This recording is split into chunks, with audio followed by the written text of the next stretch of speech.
Desert Sanctuary with Karl and Laura Forehand. Often when we have doubts about religion, or we want to be contemplative, or simply ask questions, it can feel like we are wandering out into the desert.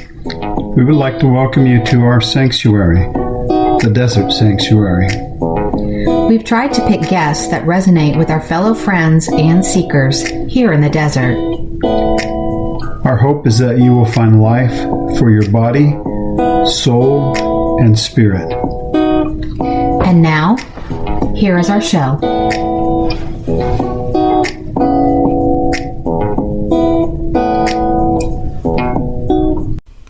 Before we get started with today's guests, let's check in with Karl and JD. Hey, welcome to Karl and Jordan, or maybe we should use our kid names so I could be Joey and JD, right? So Joey and JD. Joey and JD. That sounds again like a country song or something. I know, I'm in the country mindset right now. Yeah, I feel like I'm getting a little twang. I'm sorry. Twang going. I'm sorry.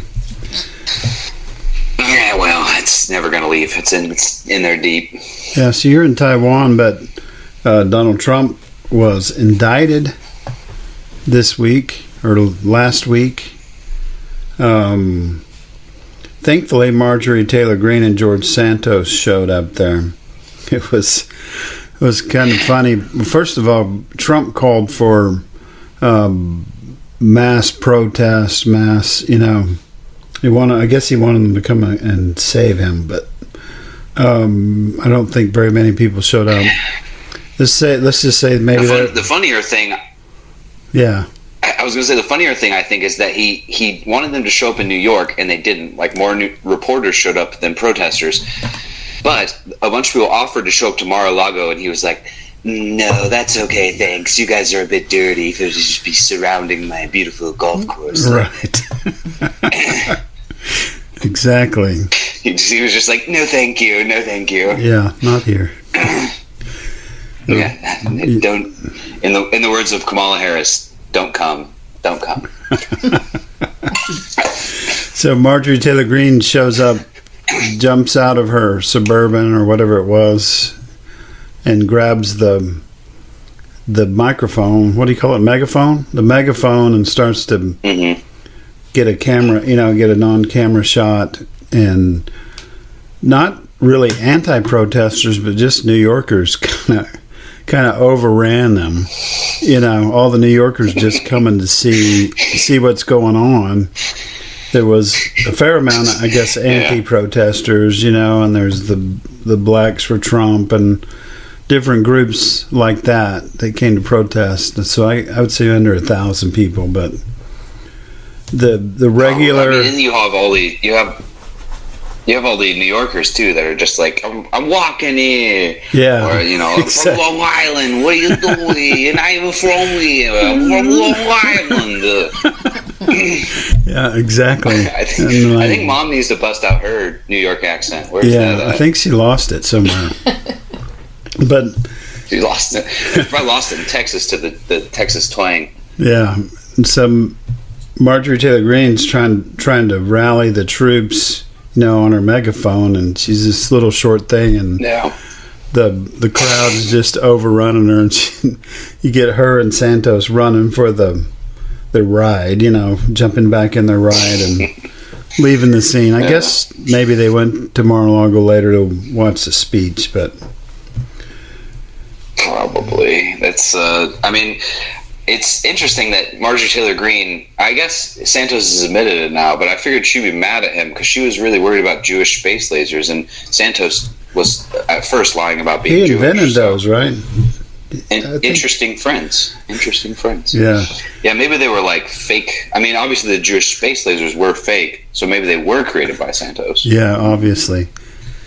He does Interesting everything. Theory. He is such a magnificent human being. And Marjorie Taylor Greene made an interesting comment. She said something to the effect of, well, if they can arrest him, they can arrest us for our crimes. That's what happens when you commit crimes. You get arrested for line. Yeah, I love that line from the Republicans. Like, well, if you can arrest a sitting president, you can arrest anyone. Well, like, oh, yeah, no shit. Isn't that the point of the law? Like, well, we thought we were safe because we like jerry rigged an office. We like gerrymandered our whole district. We thought we were good now. Yeah. That's not how it's supposed to work. Yeah. It also sounds like you're kind of admitting that you're committing crimes. Yeah. It really is quite amazing when you look at, like, you know, Trump's campaign manager, his lawyer, his financial guy, just about everybody around him has done jail time since he was in office. And it's really amazing. He's how probably innocent, though. they're the law and order. Well, they're the party of law and order, right?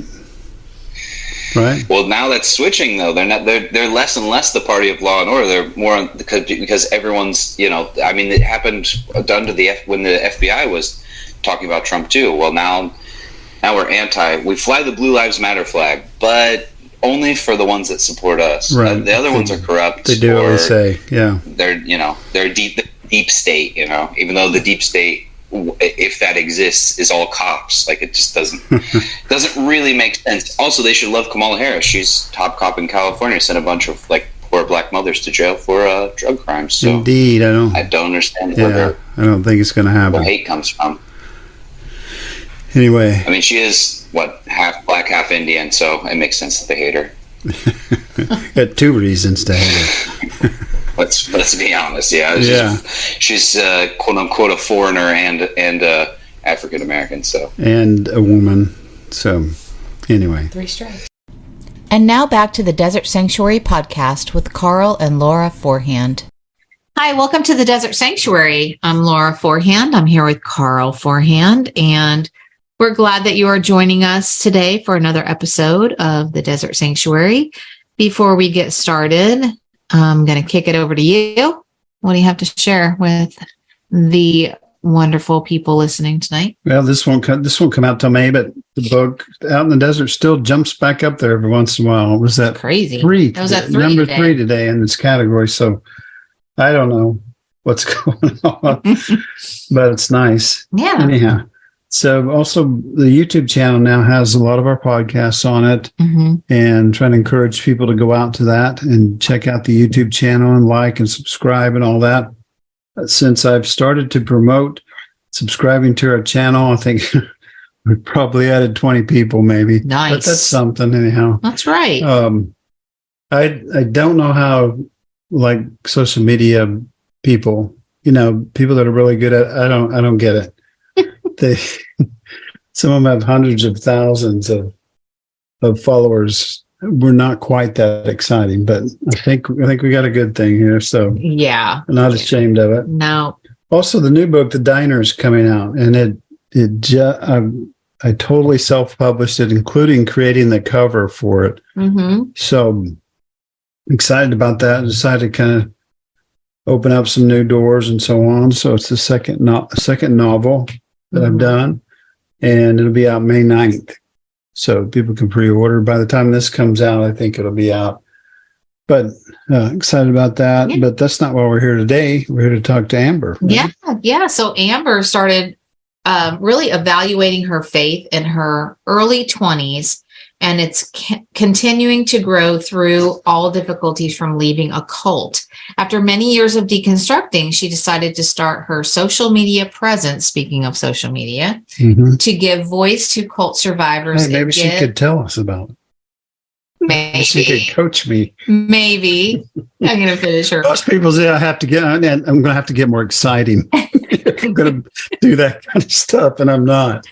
And they say, well, just be more something. That's not how I am. It doesn't work. I start coughing and wheezing and doing all kinds of things when I try to do that kind of stuff. So, yeah. Okay. I'm sorry. That's okay. No. Anyway, I'm going to read that last part again. All right. So after many years of deconstructing, she decided to start her social media presence to give voice to cult survivors and give a space for others to not feel alone. So I think that's amazing. Welcome to the podcast, Amber. We're glad that you're here tonight.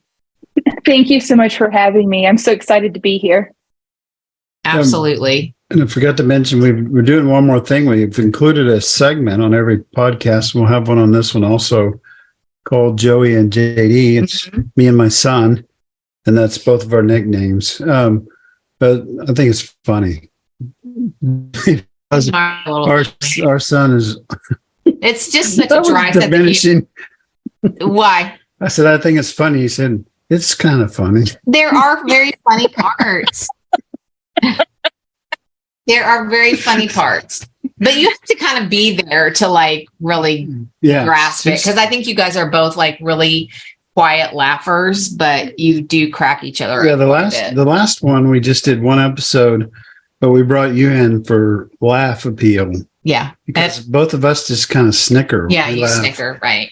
All right, enough about us. Please. But we are going off the rails quite frequently tonight. What is your laugh? It's like a... It's loud. It's really loud. Yeah. It's really loud. Mine too. I'm a very loud laugher. Right? That's good. Thank God for people like you guys. That's right. That's what I say. That's right. Anyway, Amber, we're glad that you're here. Thank you for putting up with us tonight. Well, it's my turn to be in the hot seat. I had you guys last time, so I'm just enjoying myself. And we were on our best behavior then, so apparently the tables are turned, and Yes. Unhinged this time. Oh, God. It's going to happen. Oh, it's going to be a great conversation. Amber, we've talked to like 260 people, I think. I think you're 262. And we've talked to them a lot about deconstruction. What people are talking about more now is not reconstructing, but evolving is a word I like to use. Some people use that. And we'll just continue on. And we're interested. This series is called Stories from the Desert.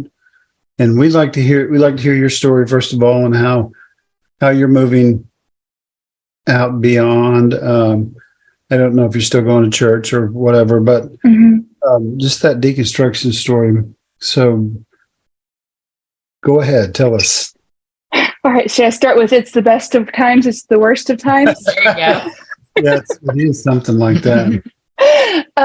So I grew up actually in a Christian home. I was raised independent fundamental Baptist, and we were in kind of a subsect of the IFB where it was even more intense than what most people would consider IFBs. We did like the clothes, we did the dresses to the floor and the shirts to the neck, no makeup. The women couldn't work. It was very much the husband and the men were in the headship and the leadership of church, home, all of those things. And so purity culture was very much engrossed in my faith. And that was kind of like just the typical background. But my dad, who was a pastor in the IFB, was also basically a con man. He conned a lot of churches into thinking he was a pastor and a missionary and all of these things, and moved us around a lot because he was running from the police my whole childhood, my whole life. So I kind of grew up in this weird, like, double life where we were very much these church people. We were very much growing up in this cult, this belief system that was very oppressive. And at the same time, we had our home life, which was very abusive and very protected and very, just basically the performance never stopped is the best way I can describe it. I just performed. I stayed inside of my hoops and in my box my whole life. And I think I counted up one time. I think we moved about 29 times from the time I was born until I moved out at 19. So it's a lot of moves. It is, yes.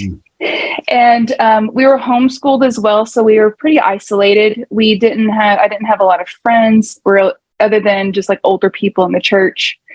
And so that was just kind of like the main focus and the force of my life was we keep dad's secrets and we are good Christian people 100% on the outside. Because if we ever broke that, then it would be our fault or whoever's fault broke the veneer of why we would have to move. And so there was physical abuse, there was spiritual abuse, because my dad used the Bible to very much control us and keep us in this cage of keeping his secrets and keeping everything the way that it was. He knows the Bible more than any person I've ever met in my life. He quotes the Bible. He knows the Bible. He knows how to string all the things together, knows all the things to say. And because of that, it was so easy to manipulate scripture to have us do what he wanted us to do. And we had that manipulation plus the manipulation of scripture from the pulpit that was telling us, we're rotten, we're dirty, it's women's fault if they're raped or molested. It's women's fault if all these bad things happen because they're not being submissive or sweet enough. Mm-hmm. And so that's just kind of basically all of my childhood into high school years. In high school, I really started questioning a lot of things. I think looking back as a kid, I remember questioning things, but you're a kid, you don't really have like the reasoning skills or the ability to understand why things are not adding up. Mm-hmm. But once I hit high school, like later high school,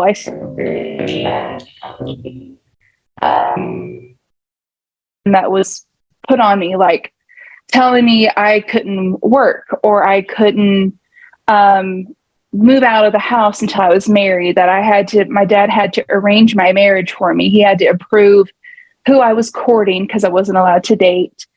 And so I started really pushing back against that. And because of that, the abuse got worse until it kind of came to a head. And it was like the last time my dad ever actually abused me physically, because I had the phone in my hand. We had cell phones finally at that point.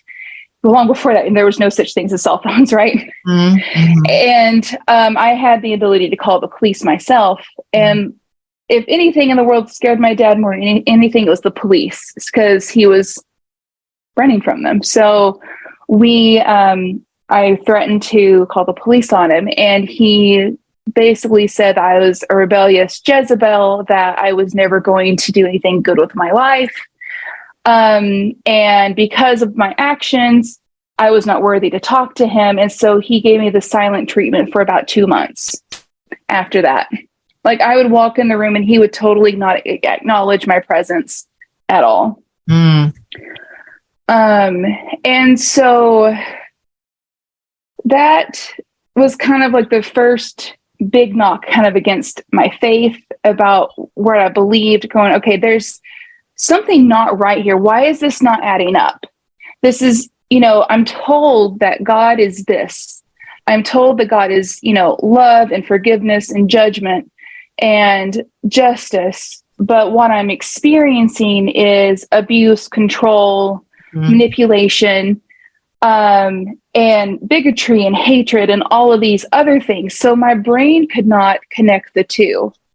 And I thought there was something wrong with me. Mm-hmm. I thought I wasn't getting it. I thought there was something wrong with me spiritually. There was something wrong with me mentally. I just didn't understand why I wasn't getting it. And so around 19, my parents decided they were going to become missionaries again, or my dad did, and moved them out to Montana, and I refused to go. I was like, I'm done. I cannot do this anymore. I'm legally allowed to now move out. And so I did. I moved out, and I moved in with my best friend and her family, and they were Seventh-day Adventists. So in my parents' mind, I moved from their safety into a cult, because we Baptists can't associate with anyone else other than Baptists. So to go to Sabbath worshipers, it was like a whole thing. And so my dad did not allow my mom to contact me for about 6 months after I moved out, because he did not agree with what I was doing. And that was probably the first time I got kind of pushed I was out of the nest, and I was like, okay, now I can make my decisions. And what do? I go to an IFB church, because that's all I know. Right. And in that church, I'm hearing stuff like, if a woman is outside of the home and she's not married, young men don't touch her with a 10-foot pole because she's not right with God. I'm hearing this while the youth pastor is grooming me because he was a predator. So there's like it was just always something, one thing after another. Abuse was always coincided with my spirituality. It did not matter. And after I got married, I went to my husband's church, and his church was Independent Fundamental Baptist, but they were from like a whole different side. Because, there's 25,000 sects of Baptist. There's always like so many different types of strains. And I went from the hellfire and brimstone preaching where people are screaming and shouting and running across the church to complete silence in the church. Like nobody even says amen during a message. And I was like, this is weird. I don't know what to do with myself, and I'm not comfortable because this is not familiar. This doesn't feel safe either, because it went from openly convicting people from the pulpit to then complementarianism. I can't ever say the word complementarianism. Women can work, but they can't be over a man. You can do this. You're allowed to wear pants, but you can't do this. It was just not okay. So when my husband and I got married, he joined the military and we moved to Germany, where the only church that was King James only, because I was still good King James only at the time, was almost 2 hours away. And so I very much isolated myself in the military culture, because I didn't drink, I didn't smoke, I didn't party. And I essentially saw myself as better than all of these people because I was holy, I was set apart. And they were all out here, having massive orgies or whatever my brain told me that they were doing, which they were not. They were just normal people. Right. But I was just very, I'm not touching them. So I had my oldest daughter there, and my husband left a few weeks later to be deployed for a year. He was gone for a year in Afghanistan. And when he came back, he ended up having like very, very severe PTSD, anxiety, depression, self-harm, suicidal ideations. There's just like a bunch of stuff going on with his mental health. And the counsel I got was just pray about it. God's going to take it away. Don't worry about it. God's going to take care of it. Well, I did that. And then my husband had a suicide attempt, and I found him. And it was in that process of realizing, oh, this isn't a God thing. He needs literal help. He needs a psychologist. He needs a therapist. He needs medication. And I had to be okay with that after an entire lifetime of being told medication's a sin, mental health is just a sin. I had to push him into doing all these things that I was told was bad. And that was where it was like I had all these cracks in my faith, and that was like a bulldozer came in and just threw me over to the ground, going, okay, what do I even believe now at this point? Because my husband's PTSD was so severe that we couldn't go to church. He couldn't leave the house for like 3 years. And I was his caregiver. And in the meantime, I'm also popping out kids like every 2 years. So I'm like, all these things were happening at once. And I was like, we're not faithful to church. And everyone is like, if you're faithful to church, God will bless you and he'll get better. And I'm like, that just doesn't seem right. I was like, this doesn't seem right. God created us. God knows our humanity. He knows who we are. And if he does, then why is he not empathizing with us in these situations? Why is he not coming down and going, you know what? Yeah, it really sucks that your husband's suicidal. I am so sorry. Let me come in and just be there, like be a presence for you. That's me in my mind thinking how I feel like God should be, not standing over me and being angry because we're not attending service every week, or I'm not reading my Bible every single day because I just did not have the mental capacity to do it. Right. And I realized in that, because I was in my early 20s, I realized from that, and over the last 10, 15 years of really deconstructing, that the God I was taught about is not the God who I believe in now. And it's like a totally different entity. Because like I said before, I see that God loves us and loves me for who I am, where I'm at. He understands that I'm angry and understands when I'm bitter, understands when I just don't want to be around church people at all, because they're really hard to be around sometimes. And he still loves me, and he still loves my husband. He still loves my children. And, and then it went from that to, oh, why are we so against the LGBTQ plus community? God created them. He loves them for who they are. So why is it my place to hate them? And then it was just like a snowball effect, went from one major issue to another, and it just kind of swept through. And this whole time, my husband's still over here and dealing with his thing. So I'm like going through this process essentially by myself until he was finally capable of coming to the point of being able to deconstruct himself. Because we learned that the spiritual stuff is not going to be effective until the brain is okay. So God cares about our mental health because our mental health controls everything else in our body. Right. So he was like, it was almost like God was like, you guys need to sit here, get better. You have time for all of these other things. You have time. There will be time for a time for church. There will be a time for all, like, being involved if you want to be involved. But right now, what matters is getting you better. And so we tried different churches after he got out, and because he got medically retired in 2014, and we got kicked out of a couple churches because he had a PTSD service dog, because the people were uncomfortable with him having a dog in service. We were told by several pastors that Sam just had a demon on him and we needed to pray it away. We needed to stop giving into the world and letting him take medication. And this whole time I'm like, but I'm also taking medication too, because apparently I have a lot of stuff wrong in my head too. Because at that point I started seeing counselors myself. Sure. Realizing that I had all of this trauma from my past I needed to unpack. And so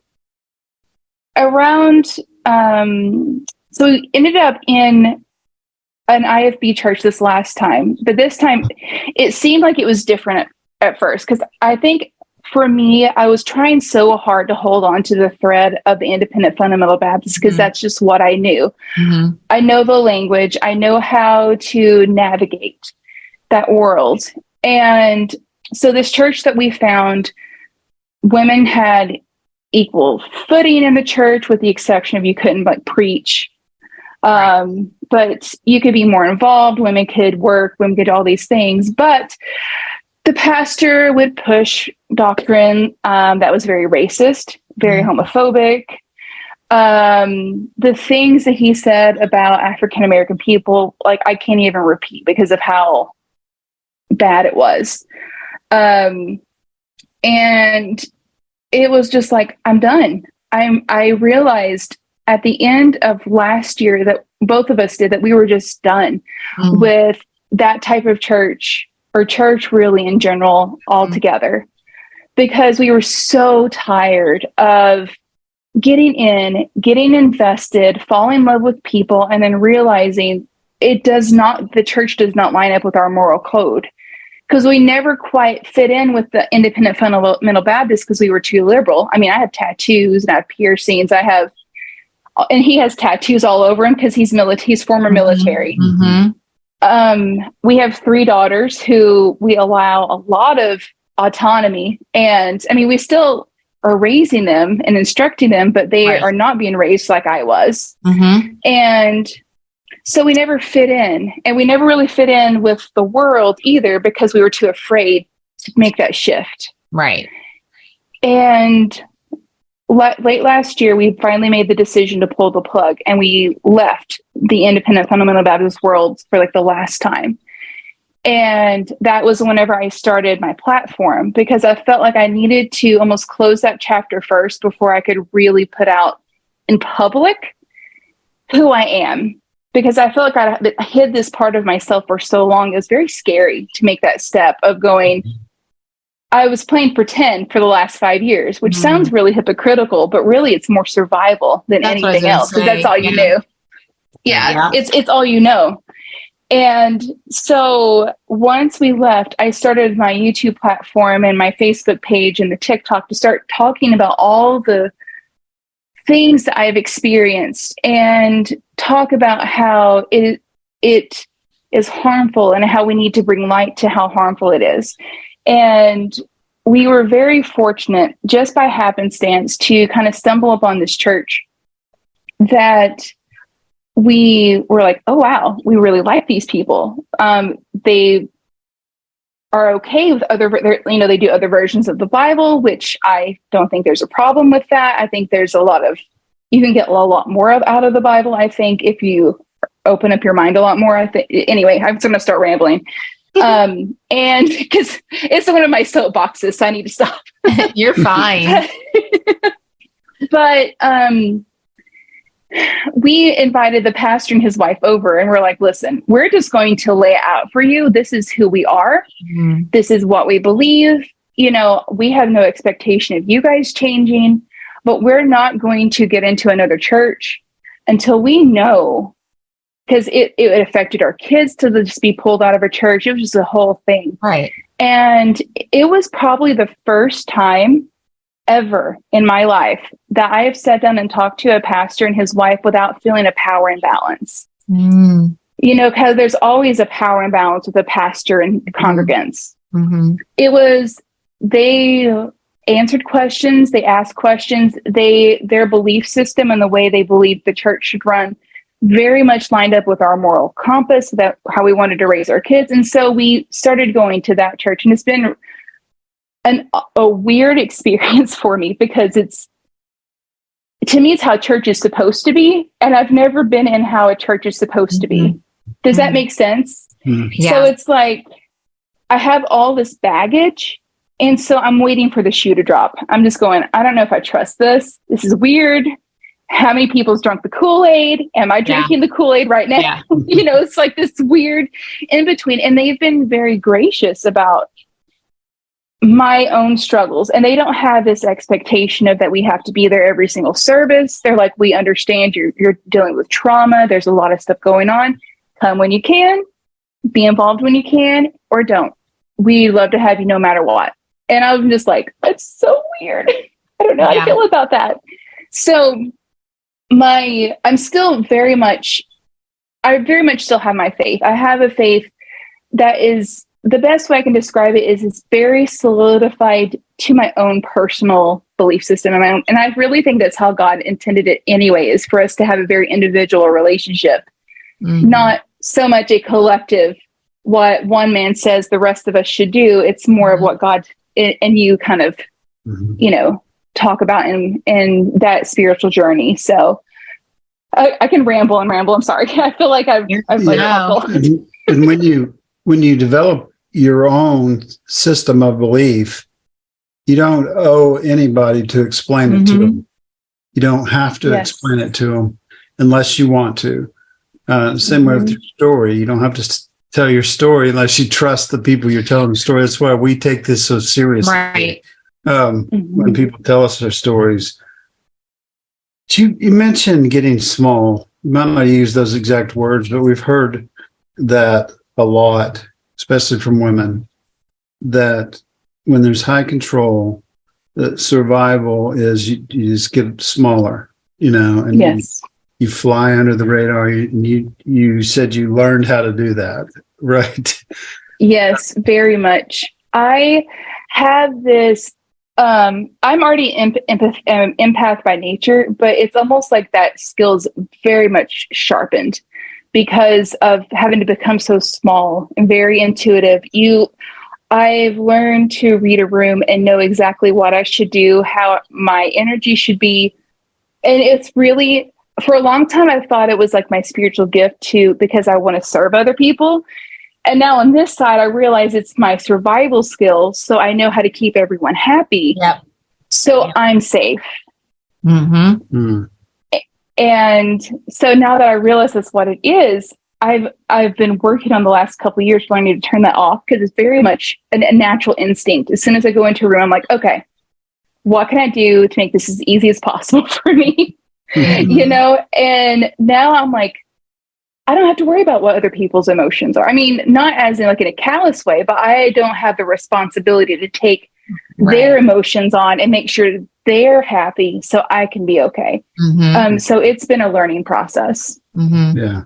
And some of that comes, I mean, from religion, I think in general. I mean, so many times just in our personal religious experience, church experience, however you want to say that, you know, it was the emotional, unless you were like feeling joy, like that was okay. Anything else, you know, you needed to shelve that. Like when you come in, and especially like I will speak as a pastor's wife, like I couldn't come in there, you know, if we had gotten on a fight on the way, or my kids were like, you know, I barely made it on time because they're all, you know, as kids will do sometimes, just not cooperating for whatever reason. You know, boy, when I open those doors, I better make sure that I have a smile on my face. And yeah. And that comes, you know, and I've shared this, like that totally comes not just, I'm learning this about myself, not just from the religious part of my life, but it is something that has, and I feel like for you, because for you, family and religion was so like, was so intertwined. It wasn't necessarily that way for me, but I feel like I've been that way all my life. And so I fit into the whole church religious mold very easily because I was such a people pleaser. So I mean, I can totally relate to what you're saying about just feeling like when I walk into a room, it's my responsibility to be sure everybody is happy. And if they're not, it is my responsibility to figure out why and how to make them happy, no matter what it takes. Yes. In fact, like putting who I am aside, like, you know, and then when you go through deconstruction, and I don't know if this was part of your story or not, but I mean, you legit don't know who you are, right? You got to try to figure that out, because you're just like, you know, people will be like, well, what makes you happy? I have no idea, because for my whole life, what makes me happy is whatever makes you happy. Right. Yes. So I'm just like, oh, now I like on the other side of that, I see, you know, gosh, how kind of twisted and warped that was. I have a question for you about like the current like church. When you were sitting there talking to the pastor and his wife, let's say that initial time, were you like excited but super duper cautious? Like you said, you know, yes. Are they just telling me what I want to hear? Like that, I'm so like not trusting of people, because I feel like whenever we like quote unquote interviewed for a church, it's like, you know, I would go in and say, you know, I'm not going to be the typical pastor's wife. I don't play the piano. I don't want to be, you know, the head of the nursery and all this other kind of stuff. They're like, oh yeah, no worries. You know, you do you, and whatever they said. But it's like somehow, you know, slowly but surely, everything kind of got really warped. Yes. And that, so I have a keen sense of ability. And again, it's always survival. It's always a survival thing. I can read if someone's lying pretty easily. I can, because my dad is such a master conman that I know I can pick up on things pretty easily. So like the pastor from our previous church, the first time I met him, I was like, oh, there's something not right about it. But I pushed it aside because I was still kind of trying to be okay. And then comes to find out my skepticism was right because he thinks the earth is flat and preaches his doctrine. So there's like a whole thing. Yeah. I'm sorry if you guys are flat earthers. No, that's all right. No. So, we are not. No. But that initial meeting with them, I watched them very closely. I watched body language. Because I had no intention of believing anything that came out of their mouth, like zero. I can play nice all day long. I did it my whole life. I was taught really well how to keep sweet. So I did. I was really nice. But so what they did, we met with them back in January. And so we had them over and they told me everything. I'm like, okay. They seemed very honest, very genuine. But I'm like, let's see how the next few months play out. Because, there's always a honeymoon phase in the beginning of going to a new church. And so different situations would arise. And for example, he came across a verse that was talking about how Jerusalem the Israelites drove the Sodomites out of the temple. And I was like, oh gosh, here we go. We're going to start talking about that. And because I hate that word, but I'm just like, here we go. And he actually did not even turn it into an LGBTQ plus issue. He was like, it was a sexually immoral issue that was just across the board that were in the temples, and they were purging the sexual sin, not the people, like as in like not saying that the homosexuals, that the LGBTQ plus community was bad. It was just like the sin that was being committed in the temple was bad, and that was what they were getting rid of. And I was like, this is the first time I've ever heard that explained to me that way. I mean, that's how I believe. I don't think that's what the Bible's talking about is gay people, but that was the first time I heard him, like a pastor, say that. And then he was just reading another verse out of Chronicles, and he was like, well, this is the historical context. And he was like, this is not applicable to us and then just different things in different situations. Slowly over time, I'm still not sold out yet, but slowly over time, I'm seeing that their actions are matching up with the words of that conversation in that meeting. They have a private school there, and I am there now as a teacher, as a music teacher. Mm-hmm. And one of my students had a very serious mental health crisis, like very, very badly. There was a self-harm issue that was involved in it. And I was like, okay, now I know the school I went to would have just swept it under the rug. We need to pray over this. Let's do this. No, they did every single step that they needed to ensure her safety. They supported her. They did not dismiss the mental health issues. I was just blown away. And I'm like, every time something comes up, I'm just waiting for the next shoe to drop. And they're like, oh no, we're going to handle it this way. And I'm like, it's just weird. It's like weird. It's like, I want to trust this is true and real, but that fear and that skepticism is going, let's see what's next. Right. And it sounds so bad, but it's just the way that it is. Yeah. But I think that because of the trauma you've had all your life, basically, like, I don't think there's anything wrong with you having some, self-protection and boundaries. I mean, that's what was missing for so long. And so finding that and incorporating that. I mean, I think I would be the same way, really. Like, there is a lot now that I kind of go, I'm just going to test the waters. And for as long as we're in this relationship, I'm probably going to test the waters. And that's, I don't know, that's just where I'm at right now. And it doesn't mean that I don't think that you are, not a, great person. But you have seen one too many times, time and time again, that, like you said, your whole life was, we look this way outside of our house and we're this way inside. So two completely different lives that you're living. And so I don't know, to me, it makes a lot of sense. And I would just say to someone, not that you're asking for my advice or anything, but I would just be like, you stay that way as long as you need to stay that way. And if it's always that way, then it's always that way. Like, I just want to like totally validate that the right you have the right. Thank like, you. You do. Thank you. Not that you need my validation, but I just feel a sense, I feel a need to say that. It's so funny. I'm just going to go out on a limb here and go, before we even hit record, I said, I just don't know I'm going to have very much to say. I've been doing all the talking. I'm like, okay. It's always best. But anyway, we're talking. I just think it's so funny. But anyway, so I totally get where you're from.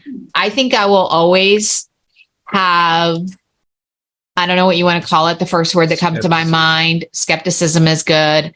Hang-ups with the church and people, but that has created a fire in me to then protect the marginalized, not pointing to you, but like you're talking about LGBTQ or just people that have lost, but you hear the bypassing going on and things like that. Like, I'm going to speak up about it now. I'm not going to be quiet. And I was the one, just like you, that could read a room and go, I'm just going to make everybody happy. And if I have to be quiet and everybody's happy, I'll do it. And I can no longer do that. So, yeah. And I'm the same way. I have like such a fire in my soul now to use my voice for the first time since I was silenced for so long. And that has shaken the tree quite a bit. And a lot of people in my life have gone, you've lost your mind and we don't want anything to do with you, because they're, some people in my own family are very upset with me because they're like, what happened? You believe this way up until this point, and then you just didn't anymore. I'm like, well, if you listen to my words, this is why. But it's more of, where was I going with it? My brain just had a train going and just derailed. So I feel like you had those thoughts, but like you said, you already explained that so well that before you could really, before that reasoning part of your brain was able to be, more developed, you had these two conflicting and you couldn't mesh them together. And it's like, once that prefrontal cortex started developing and being able to reason and going, wait a second,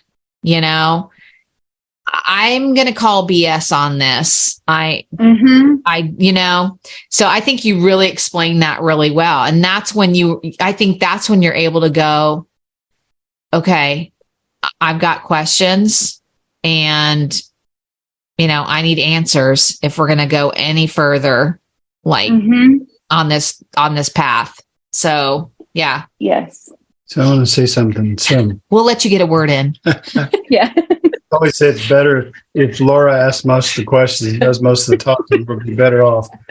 But so this question was running through my head while you were talking about your dad. I was thinking, what's in it for him? He's always running and having to lie and tell stories.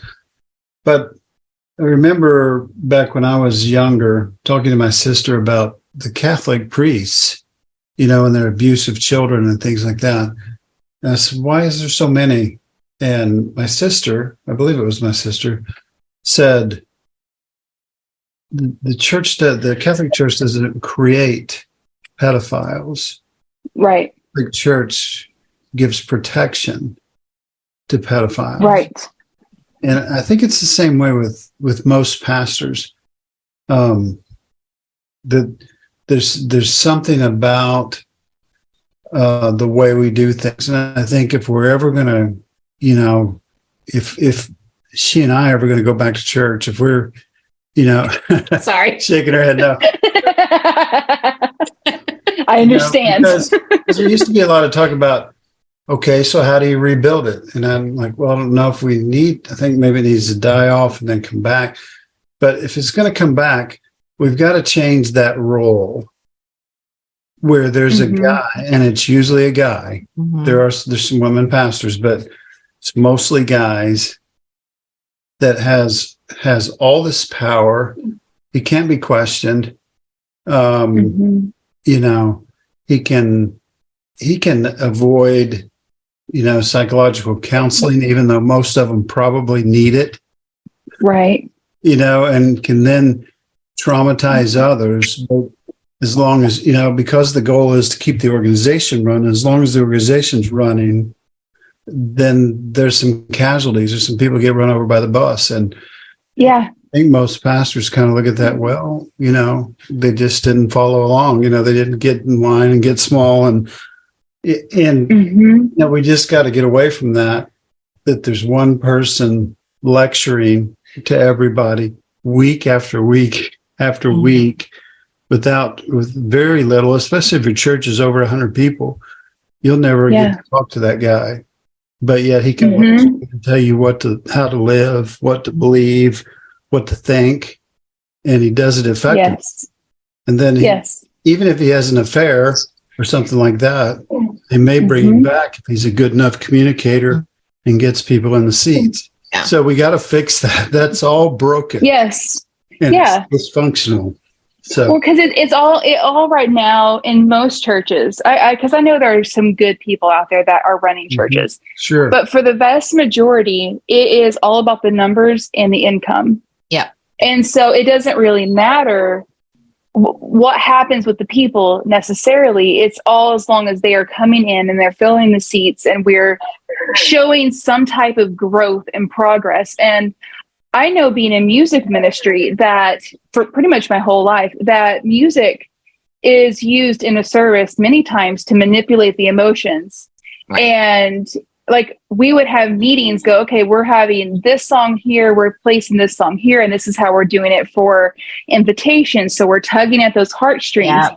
And I know exactly how to plan I could make people laugh, scream, jump up and down, and then cry by the end just by how I plan my music.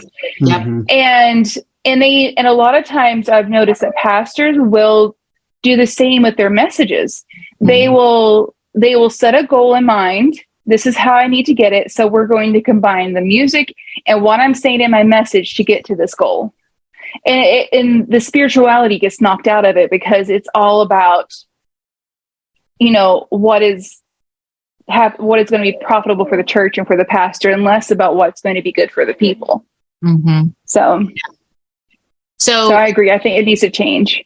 Yeah, for sure. And I think that is the one thing, like, as you were talking, I'm like, that's why I think it's so good that you have that. And I don't know if it's waiting for the next shoe to drop.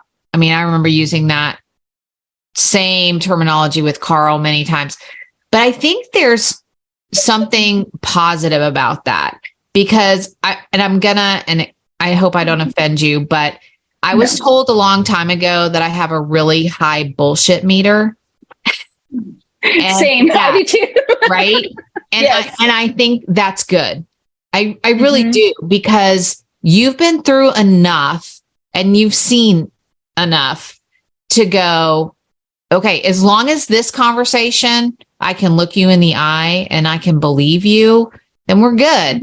But, I'm just saying that it's going to be a conversation by conversation kind of relationship for who knows how long. Yes. But I think that's okay.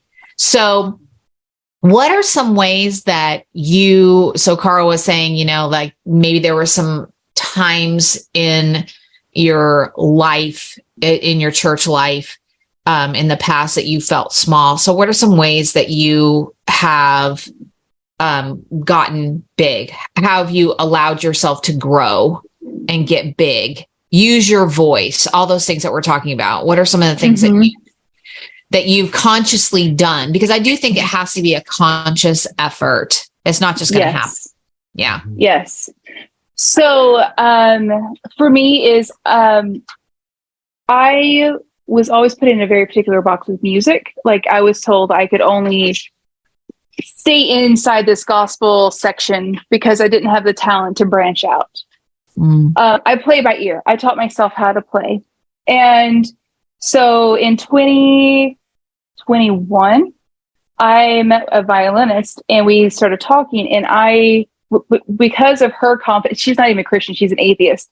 Her confidence in me was like, you're fantastic. And I'm not bragging on myself. It's just her word. She's like, you're fantastic. Sure. You need to show the world your ability. Mm-hmm. And so because of her, I branched from this tiny little box, and I made the conscious choice to now I'm doing weddings. I do all these different venues. I'm teaching music. I have kids. I have kids who went to state and we won first place. So something a totally different life trajectory than what I thought I would have been. I also always enjoyed creative arts. I've always loved writing. I've loved performing and doing different things like that. So things have worked themselves out that I'm actually a part of a production company and I make movies. The last movie that we made was talking about the dangers of the dogmatic beliefs of Christianity and how legalism is bad, but it's wrapped up in a horror movie. And it's like, I have all of these these outlets now to be like, I'm woman, hear me roar kind of thing. It's like, the majority of the production group that I work with are men.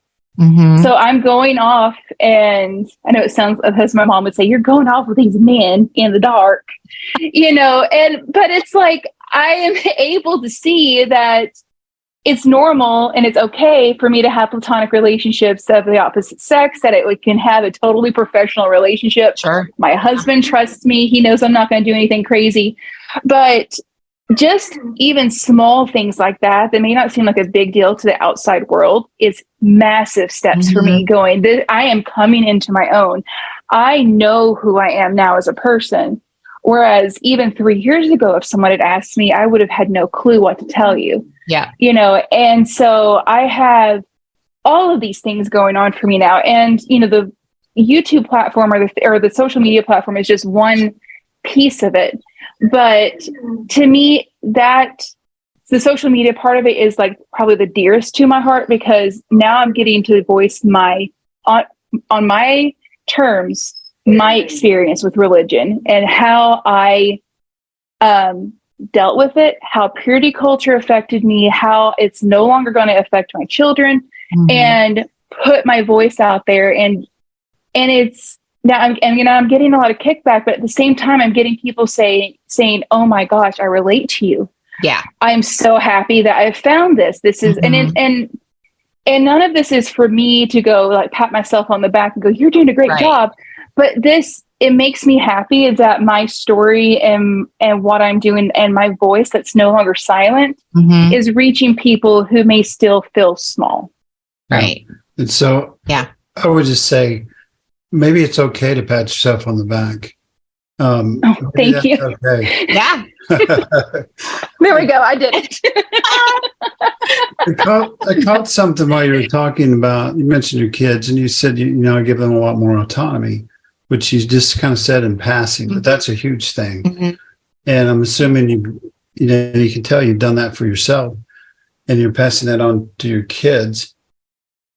When we were deep in a fundamentalist evangelical church, the deal was always, we need to enforce the rules. It goes back to the Pharisees and the Sadducees. If we just do the rules and make people do the rules, then everything will be okay. And so we're so afraid. Right. We're so afraid that we just become ogres about enforcing those rules. And if people won't follow them, you better get with it or we're going to kick you out or, all of that stuff. That's why we got kicked out of church. We weren't following the rules. Kicked yourself out. I knew I liked you. But I was talking to my friend Jason Elam the other day. He edited a book called Parenting Deconstructed. Yeah. I don't know if you have that yet, but we have extra copies we could send you. Oh, that would be awesome. I'd love to read it. Have deconstructed, and they're just kind of, and a lot of them didn't make the changes soon enough, and they're having to go back and say they're sorry and repair things. But it's such a huge thing just to start to trust yourself. And people out here in the desert say, that's what they say the most. If they're succeeding, they say, we went inside, we learned to trust ourselves. Yeah. We got away from the worm theology that we're terrible. We little by little let go of the fear. Mm-hmm. And then we were able to make decisions, and we were able to learn to trust our kids. I don't know how many times my teenagers said, "Dad, you don't trust me." You know, and I say, "Well, I do, but I blah blah blah." You know, but I don't. Right. And learning to trust each other, like you and your husband trust each other. Things. Yeah. Those things are huge. It's not a big complicated thing to raise children. If we have some respect for each other. And that's it. Right.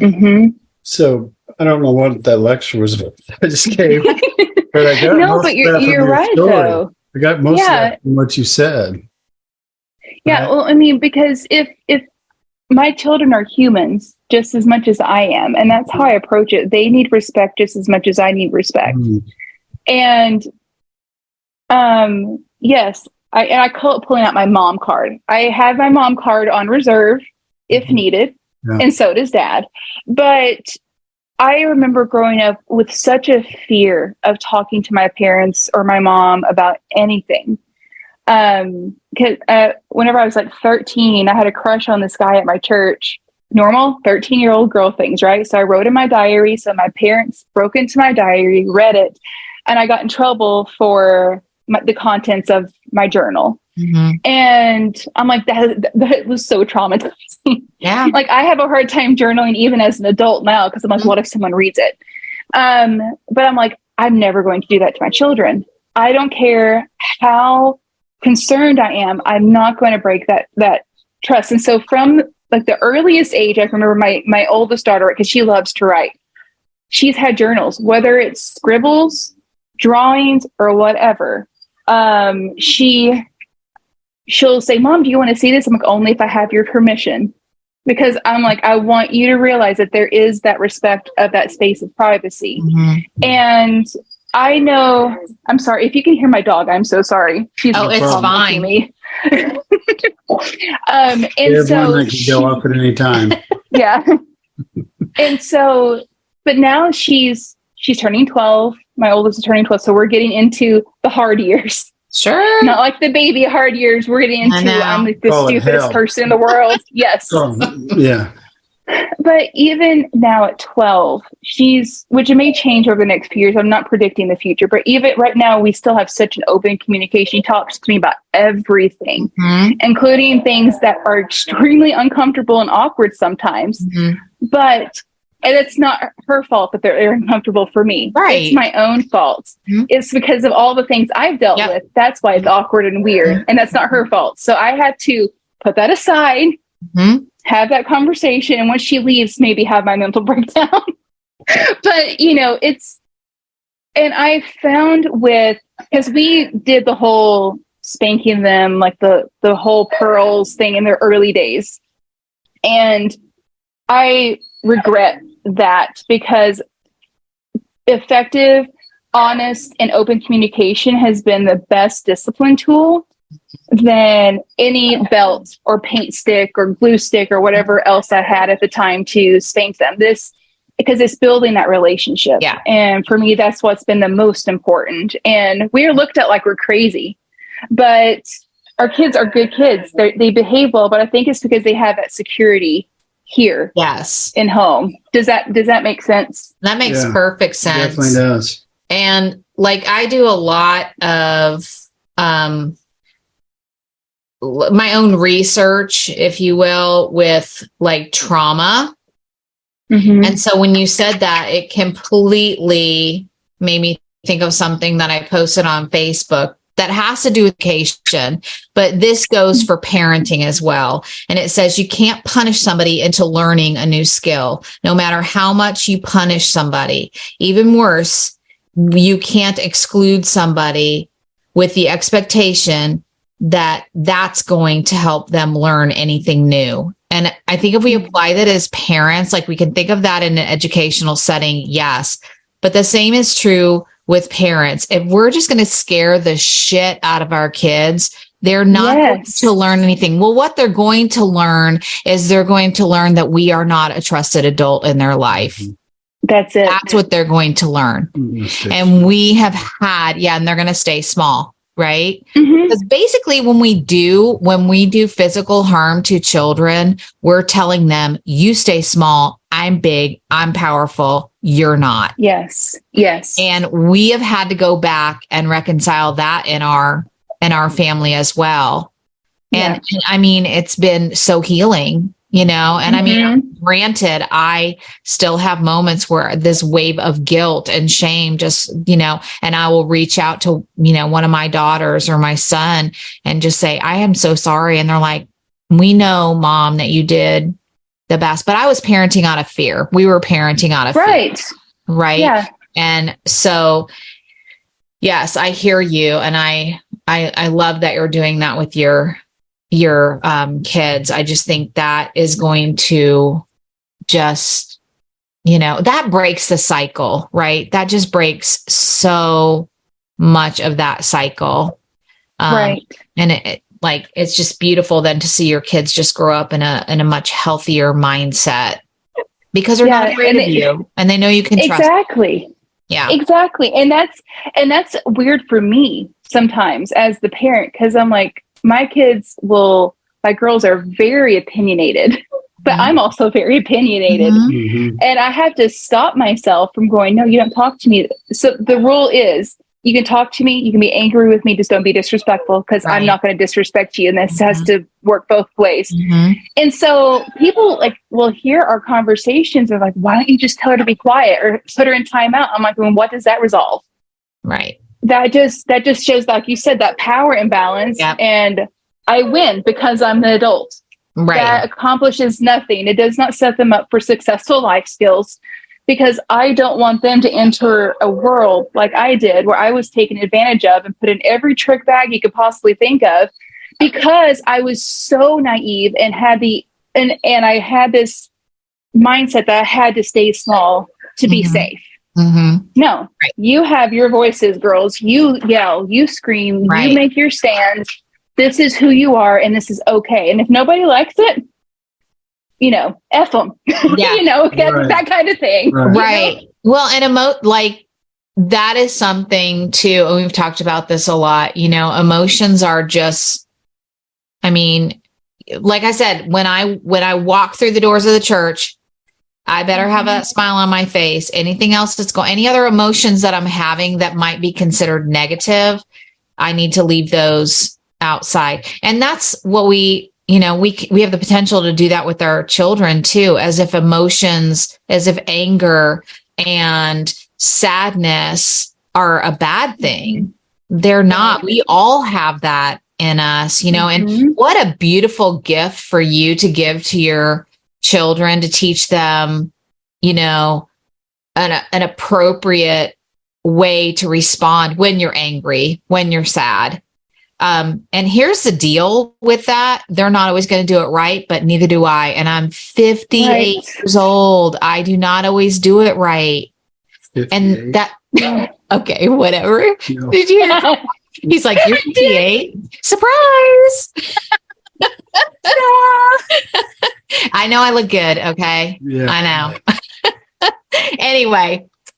I just think that's a really beautiful gift of relationship. And like you said, it's going to help them to use that voice when they need to, when they're sensing danger, when they feel like they're being taken advantage of or whatever. So, and that is a gift that you're giving them that you didn't have. So I just think it's beautiful. This has been such a good conversation. I was thinking about 3/4 of the way through. I just want to tell you that I love you. Thank you so much. I love you guys too. I'm so excited we met. Okay, good. Me too. I don't say that every time. So I don't mean no shade to anybody that we've had on the podcast that I didn't say that to. But I feel like there's I'm just really resonating with your story, and I appreciate you sharing that. If people want to know more about you, more about your story, more about the things that you're doing, your platform, how can they get a hold of you? Where can they find you?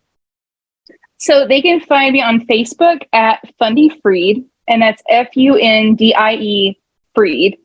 And also on YouTube at Fundie Freed. And YouTube, I have survivor stories. I have like topical discussions. I have conversational pieces, and I also have my story in a 4-part series. So if people want to know more in depth of like my experience and kind of my journey, they can go there and find that as well.